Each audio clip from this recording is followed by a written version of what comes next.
Welcome to Table Scraps, a new show on game mechanics where, in between our main episodes, we'll be throwing a few thoughts your way in a far lower-fi way because what qualifies as a content creator if not the insatiable need to have your thoughts heard? Let's roll. Superhot Mind Control Delete, a roguelite rebellion.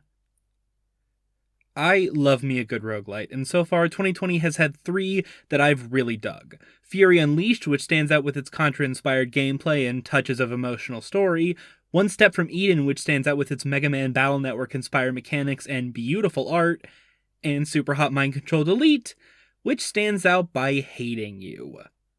The third game in the Superhot series after Superhot and Superhot VR, MCD fixes the predominant problem of those games by merging the game proper and the game within the game that the player character is obsessed with. Where the previous 2 games gave us linear stories about obsession with the textual Superhot.exe, demanding the player keep playing to the end while demanding the player character kick their habit, Mind Control Delete instead gives us 10 minutes of Superhot action before rolling the credits. Having satisfied its objective as more Superhot, the game reads as completed. Only a bright red More button flashes on screen, the same button you press to begin the 10-minute sequence. The game was free if you already had the original, so there's no reason to play more. It's done.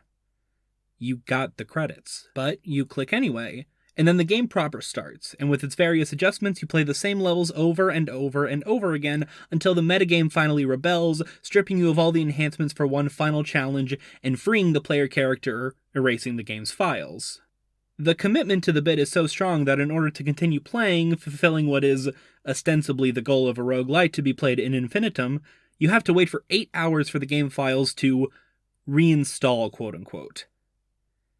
It's a mean trick and I absolutely love it. While I have my issues with games that traffic in nihilism for both the format and the player, Mind Control Delete's playfulness and its hatred of game design sensibilities keeps it from ever being too self-serious while it makes its points. Superhot as a franchise doesn't want to be played forever, and it seems to have a serious issue with designing a game in order to be played forever. While its 10 hours can sometimes feel a little long in the tooth, it's nothing compared to the 250 hours I've spent in Slay the Spire, or the 500 plus hours I've spent in The Binding of Isaac Rebirth. Roguelites are my ultimate happy game, so while there is a piece of me that fundamentally disagrees with what Mind Control Delete is trying to say, the venomous trickery that the game offers delights me from tip to toe. By arguing that its 10-minute opening and 10-hour game are one and the same, the latter only existing because both the player and player character are for some reason unsatisfied with the former as a holistic experience worth of compensation and discussion. Textually, Superhot.exe is hell incarnate, a never-ending wave of pleasure and gluttony that overstuffs its users to the point of complete destruction and entropy. Metatextually, the Superhot games are short, overly clever action games that have a lot of ideas about how we consume interactive entertainment.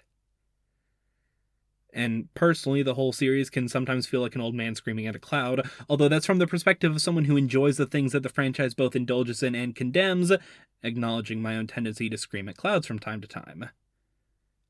So what do these 3 perspectives mean when shoved together? Not a ton, honestly. They don't mesh super well, but it's always exciting to see something try. And even if the themes feel rocky, it's still the gameplay of the most innovative shooter I've played in years, so can I really complain? The video's over. I need more.